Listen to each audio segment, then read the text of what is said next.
Inovar para quê? Para quem? Por que a inovação é algo tão importante para a gente? É algo danoso em um mundo que pede menos, que pede pausa? Ou é algo inevitável, brilhante, que é parte do ser humano? Talvez seja tudo isso. Há inovações que pioram a nossa existência, há outras que transformam e melhoram a vida de muita gente, a ponto da gente não se imaginar sem elas. Eu sou Luara Calvenic e este é o podcast da semana.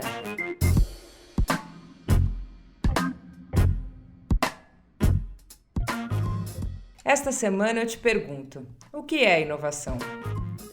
Cara, inovar é a capacidade de fazer o novo. E é tão óbvio, eu amo que seja tão óbvio, né? Me perguntam isso com alguma frequência e eu sempre falo a capacidade de fazer algo novo. Só que você vê como é desafiador fazer algo novo, né? Como, na verdade, várias vezes o ser humano, em vez de ter essa coragem de dar o salto em direção à coisa, né, em direção ao escuro, a coisa nova, você não tem modelo para olhar, você não tem fórmula para copiar. E eu vejo, principalmente no mundo do trabalho, existe tanta insegurança de criar o novo, existe tanta vontade de olhar para o lado e falar, não, mas que eu posso aqui simplesmente replicar? E não é capacidade, né? Então, para mim, tem uma simplicidade, assim, inovar é criar o novo. Não fiz ainda, agora eu vou fazer e com isso eu vou aprender e vou me aprimorar. Essa pessoa que você ouviu aí é a Bárbara Soalheiro. A Bárbara é criadora do Mesa Company, uma empresa que, quando eu penso em inovação no Brasil, eu lembro da Bárbara. Acho melhor ela mesma explicar o que é a Mesa. A Mesa é um método de trabalho em equipe para resolver desafios complexos. Desafios complexos são aqueles que você precisa de diversas áreas de conhecimento, né? E a gente faz isso reunindo um grupo de pessoas que tem que ter 100% do conhecimento e 100% das habilidades que aquele problema precisa para ser resolvido. Tudo na mesa é muito simples, muito óbvio até, mas é interessante como, obviamente, para resolver um problema, você precisa reunir 100% do conhecimento e 100% das habilidades. E mesmo isso sendo óbvio, não é assim que na maior parte das vezes a gente trabalha, certo? A maior parte das vezes você recebe um problema e você fala, vou resolver com a minha equipe. E a mesa é muito pragmática em deixar o problema dizer quem é a equipe que precisa trabalhar nele. E não existe problema que possa ser resolvido com o método mesa, né, da perspectiva da mesa, sem o dono do problema. Essa coisa do trabalho em conjunto que você citou me lembrou muito uma conversa que eu tive com o Johan Vols, diretor da Pinacoteca, bem no começo aí da pandemia, era para uma matéria da Gama. A gente estava falando sobre a situação da cultura nesse cenário que a gente está vivendo. Ele me falou que os artistas que já tinham o hábito, a experiência de trabalharem juntos, sairiam mais fortes dessa crise. Aí eu te pergunto, de que maneira essa experiência de trabalhar em conjunto, ela é capaz ali de facilitar a inovação e criar coisas ali de uma maneira mais incrível, assim? Eu sinto que os organismos que forem capazes de se mover coletivamente sairão mais fortalecidos, de fato, em qualquer momento de grande transformação. Então, se você é um organismo ou uma organização que tem um determinado nível de pluralidade de pensamentos, de visões de mundo e consegue se mover de forma coletiva, o que você conquista é muito poderoso, né? É uma capacidade de realização muito mais efetiva. Então, sim, eu acho que ser capaz de trabalhar junto, porque a alternativa a não trabalhar junto é você acreditar que você tem todas as respostas sozinho. E não existe, né, num mundo tão complexo quanto a gente está vivendo, é impossível que você tenha todo o conhecimento internamente.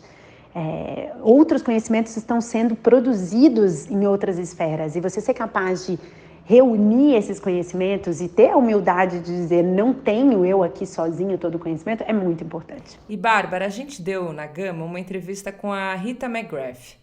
A Rita é uma pesquisadora americana, especialista em inovação, e ela fala que é muito importante prestar atenção no ponto de inflexão, que é aquele momento que é ideal para uma mudança, assim. E aí eu te pergunto de que maneira esse cenário que a gente está vivendo te parece ali um bom momento para mudança, embora a gente já esteja vivendo várias, para a inovação.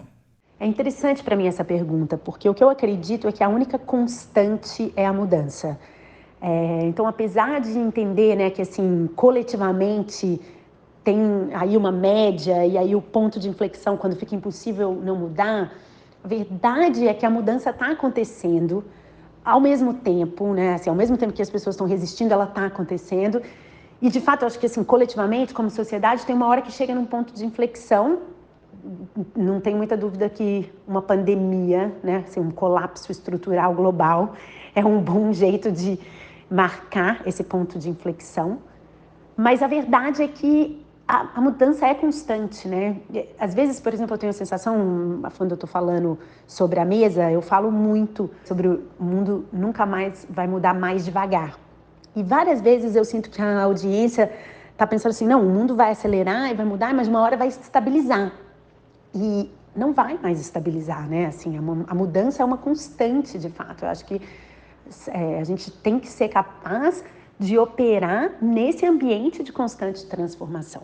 E, Bárbara, momentos de crise, de escassez de tanta coisa ali, te parece ser uma realidade que apimenta de alguma maneira a nossa criatividade?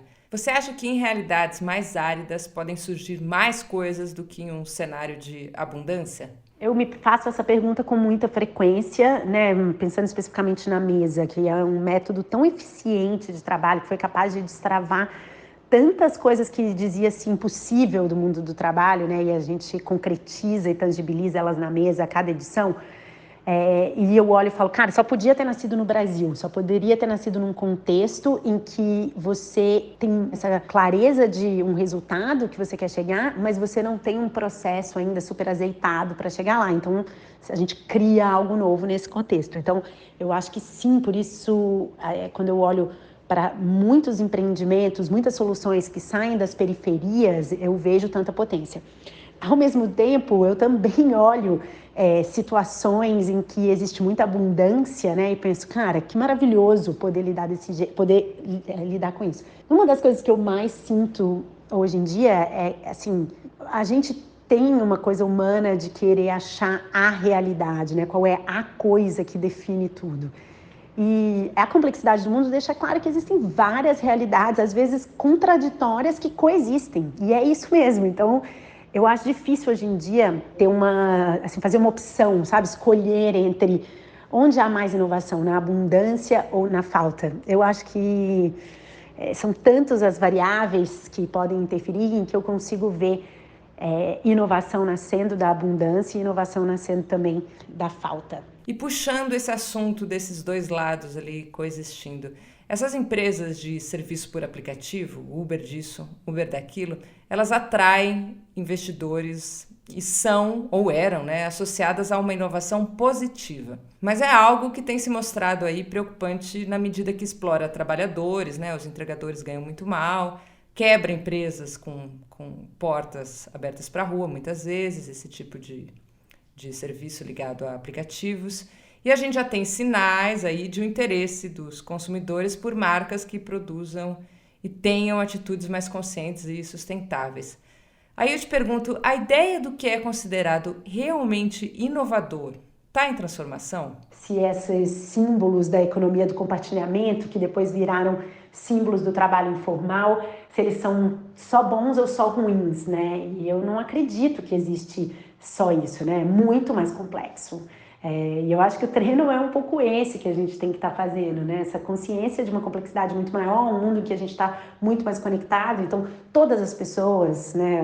Falta muito para a gente chegar lá, mas se a gente continua se conectando, significa que você é capaz de ouvir mais vozes, você é capaz de entender mais contextos, e aí fica muito claro que não existe um único contexto que serve a todo mundo, não existe uma única visão de realidade que serve a todo mundo.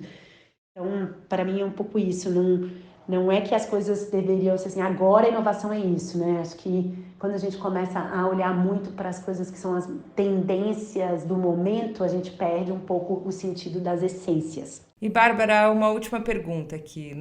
Se num sentido hipotético ali, se uma situação como a da pandemia chegasse à mesa, você tem ideia de que tipo de pessoa faria parte desse grupo de trabalho? Que tipo de pessoa estaria na mesa para tentar achar caminhos para esse problema? Quando você tem problemas muito macro, muito estruturais, como uma pandemia, né, seria leviano dizer que o método pode resolver a pandemia. Agora, se, por exemplo, o prefeito de uma localidade específica, de uma cidade específica, grande, São Paulo, Nova York, Bogotá, se o prefeito de um desses lugares quer tomar todas as decisões necessárias para reduzir, seja, né, o impacto econômico, financeiro que a pandemia vai ter, seja uma melhor uso dos recursos daquela cidade para a pandemia, esses sim são problemas que a gente consegue resolver em mesa. E aí é isso, você tem que ter o dono do problema te trazendo um problema para a gente poder quebrá-lo em pessoas. A gente fala muito sobre a nossa vontade, né, como organização, como organismo no mundo. A gente quer, de fato, ajudar a resolver os problemas que impactam o maior número de pessoas.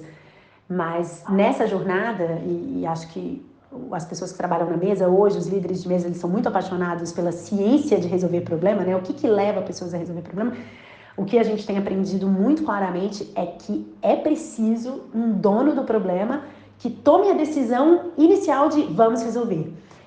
Isso aí é metade do problema está resolvido quando alguém, uma pessoa, decide que vai resolvê-lo. Pois é, que falta faz um grande líder num momento como esse.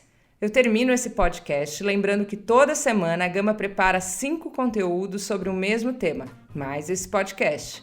Entra lá no site da Gama que você logo vai ver o tema inovação em destaque e vai poder ler mais sobre isso.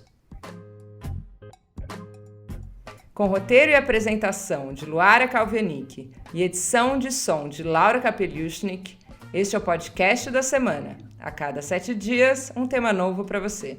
Até semana que vem.